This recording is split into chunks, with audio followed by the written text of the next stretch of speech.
Welcome back to the Law of One series, episode 15. Today's video is going to be a little bit of a different flavor, as we're going to be covering a topic that's become very popular in our world today, and one that relates deeply to the raw material. That topic is the UFO phenomenon, but more specifically, extraterrestrial contact and the Fermi paradox.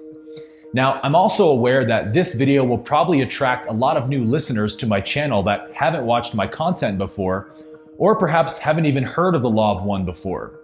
And if that's you, firstly, welcome to the channel. Secondly, I'm not going to be asking you to believe anything in this video, but only to watch it with an open mind, because the theory that I'm going to be sharing with you in this video will probably stretch your conception of the universe quite a bit. But if you're open to seeing things differently, I think you'll find this theory to be highly consistent and satisfying in providing answers to these deep questions that we wrestle with, such as the Fermi paradox. The Fermi paradox is a term coined by an Italian-American physicist named Enrico Fermi, which highlights the apparent contradiction between the lack of evidence for extraterrestrial civilizations compared to the various high estimates of their probability. Essentially, if there's so many habitable planets in the universe, which we know there are, why don't we see aliens just buzzing around everywhere like the Jetsons? And if we don't see aliens buzzing around like the Jetsons, they must not exist. The Fermi paradox. First of all, we definitely do see extraterrestrials all the time in undeniable ways. And these sightings are happening more and more frequently as time progresses. But to people who simply can't expand their mind enough to accept the possibility that we might not be alone in the universe, no evidence will ever be good enough.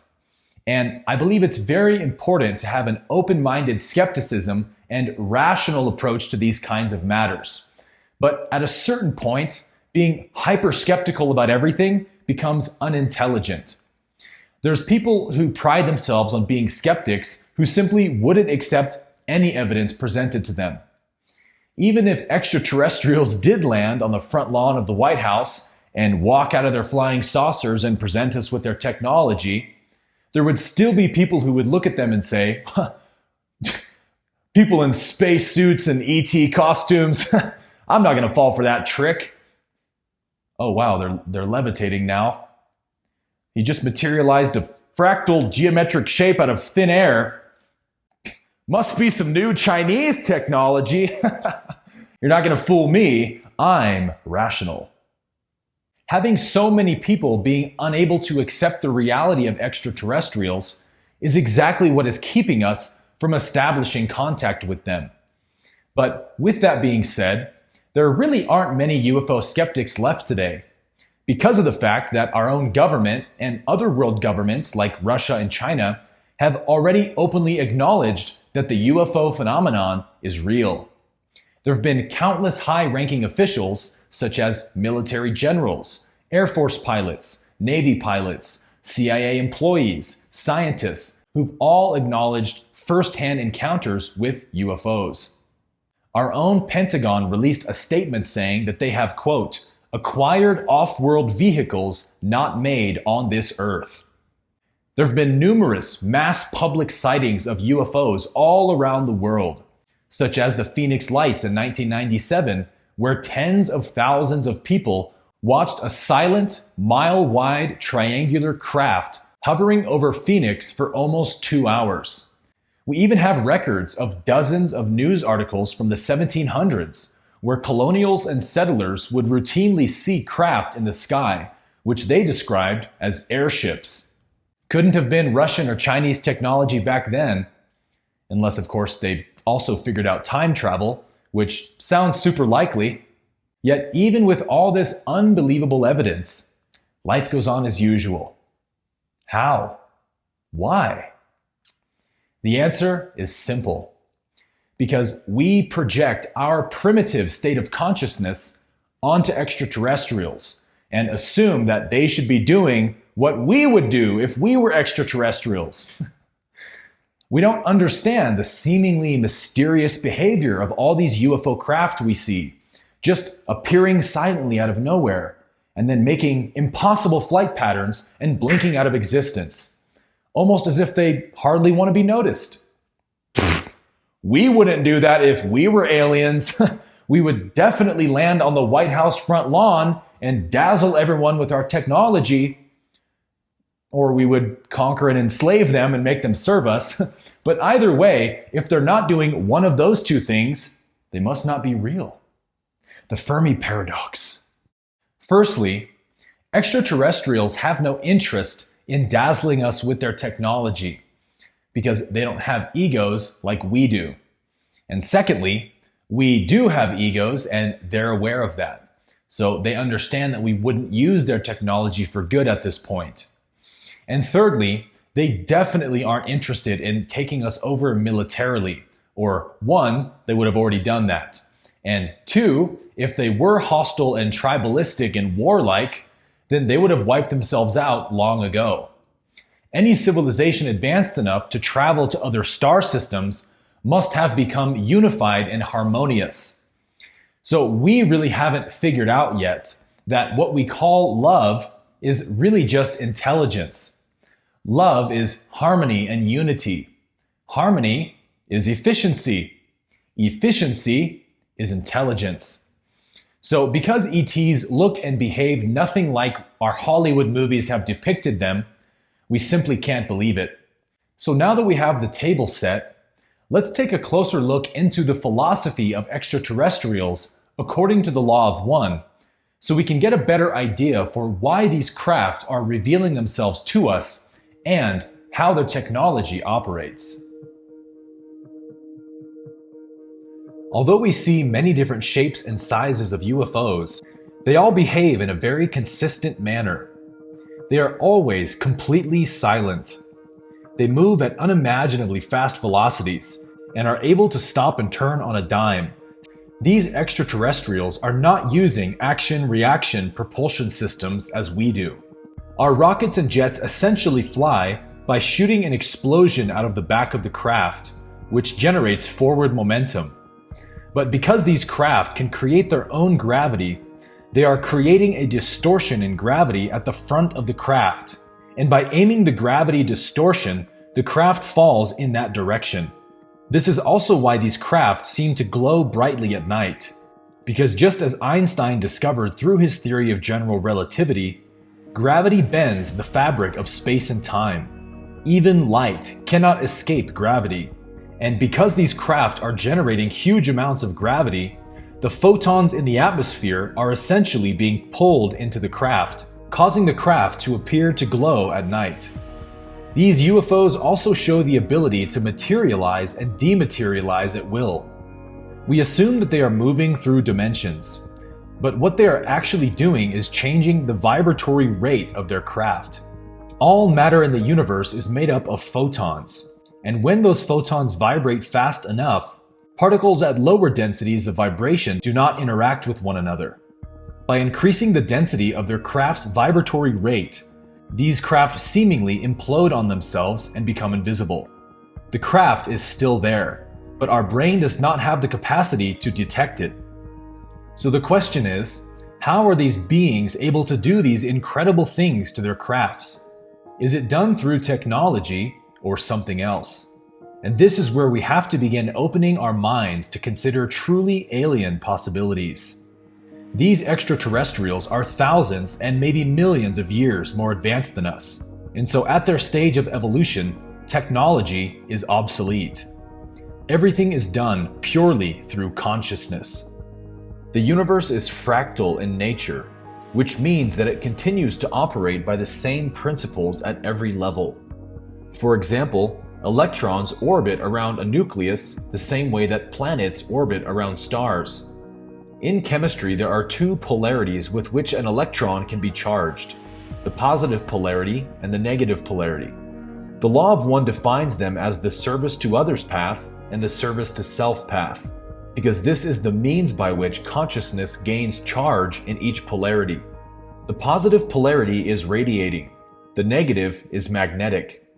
The term work in physics is the ability of a system to exert force on its surroundings. In order to do work, an electron must have a charge. In order to have a charge, it must be polarized. This is exactly the same way that the evolution of consciousness works. The universe is a field of consciousness, and in order to exert force upon the field, you must be polarized. Every being in the universe is a unit of consciousness, on a journey of evolution to choose a polarity and begin polarizing further on that polarity. The further consciousness polarizes, the more ability it has to perform work in consciousness.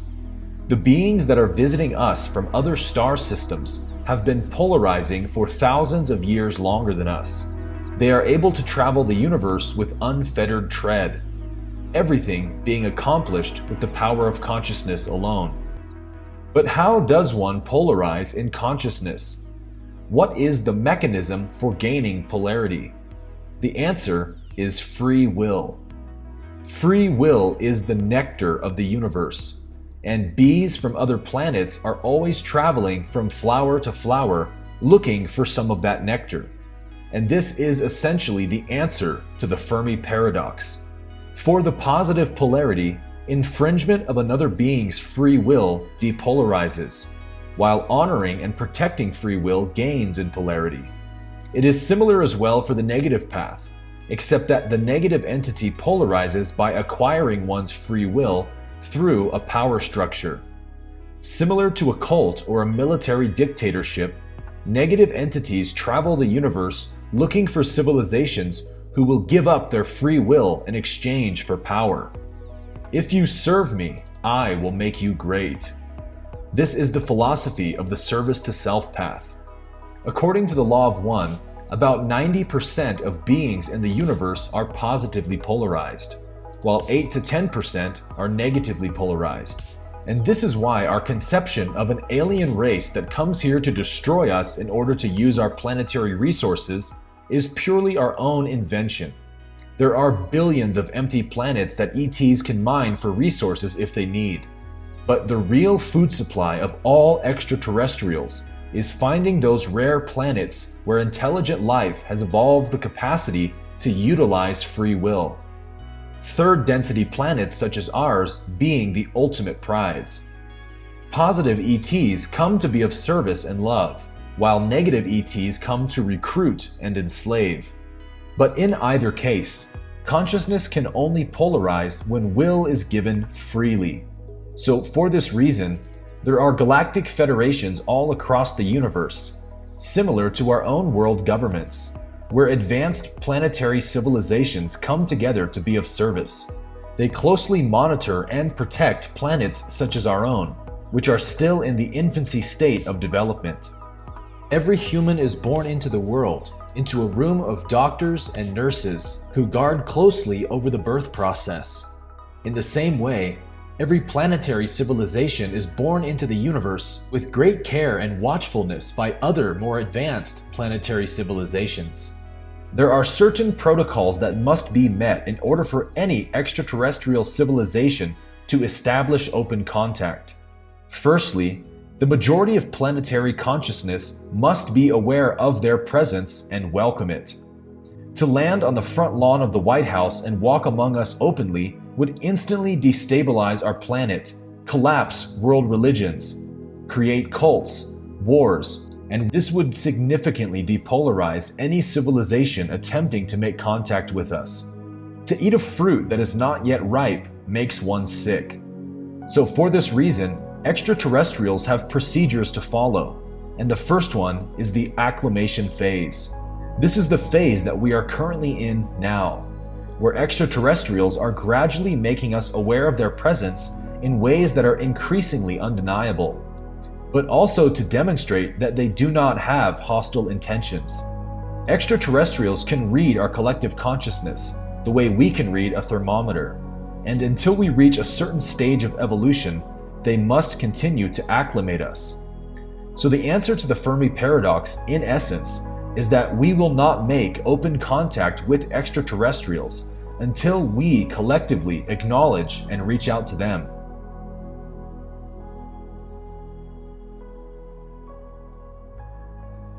So although this topic is very interesting and we could spend all day going through verified encounters that our own military has had with UFOs, clearly displaying technology that we are thousands of years away from, here is really the important point.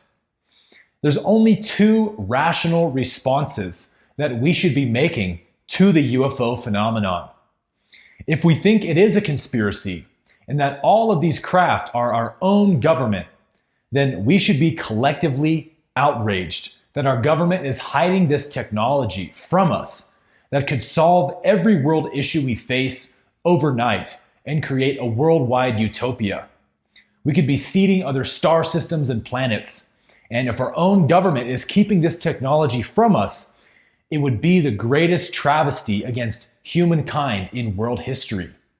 So we should demand that this technology be immediately made available to the public and be used for the greater good of mankind. But if it isn't our own government creating this technology, then we must accept that we are being visited by beings from other worlds, and we should be actively working to establish peaceful contact with them so that they can teach us how to solve our world issues. But for some reason, neither one of these two responses is happening yet. Our collective consciousness still cannot expand our minds enough to consider that such a reality is truly happening, because it's nothing like we imagined it would be in our Hollywood movies. We are still coming out of the third density of consciousness, which is dominated by ego.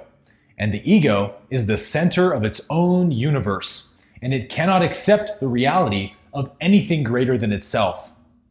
So if we want to establish contact with these benevolent beings who are here to be of service, we are left with only one option. We must evolve out of egoic consciousness and into unity consciousness. So although we are at a truly magical point of our planetary evolution, most people still aren't ready for it yet. And so these extraterrestrials, which are incredibly wise and intelligent and kind, are going to approach our civilization in the same way that we would approach a frightened animal. Slowly and cautiously and patiently, making every attempt to demonstrate that there is no hostile intention. We are in the acclimation phase, and the sooner we begin accepting that, the sooner our species can join the galactic family that is awaiting us in the stars. And in session 6, Dawn asks Ra what the purpose of these craft revealing themselves to us is in the ways that they are. And Ra's response is, to allow those entities of your planet to become aware of infinity, which is often best expressed to the uninformed as the mysterious or the unknown. And there is another way in which these beings are slowly and graciously making us aware of their presence here in these mysterious ways, and that is through the phenomenon of crop circles. Mathematics is the universal language of the cosmos, and sacred geometry is the pictorial representation of this universal language. Sacred geometry is deeply meaningful as it creates the very fabric of life, of consciousness, and space and time. These crop circles are created from sacred geometrical shapes, such as the flower of life, the Vesica Pisces, the fruit of life, and the tesseract. What better way to send a message of peace than by leaving beautiful art? Extraterrestrials have been leaving these crop circles on our planet for well over a century now, in ways that are every bit as undeniable as a flying saucer hovering in the sky. Experts have studied many of these crop circles and discovered that there is no trace of human entrance or exit from these fields where they are imprinted, and in most cases, they are laid down perfectly flat with 6 or 7 layers of grain or stalk perfectly woven over top of one another. There's no greater conspiracy than to say that people are somehow pulling this off. we do not have anywhere near the technology required to accomplish a feat of this magnitude, nor could we even imagine what that technology would look like.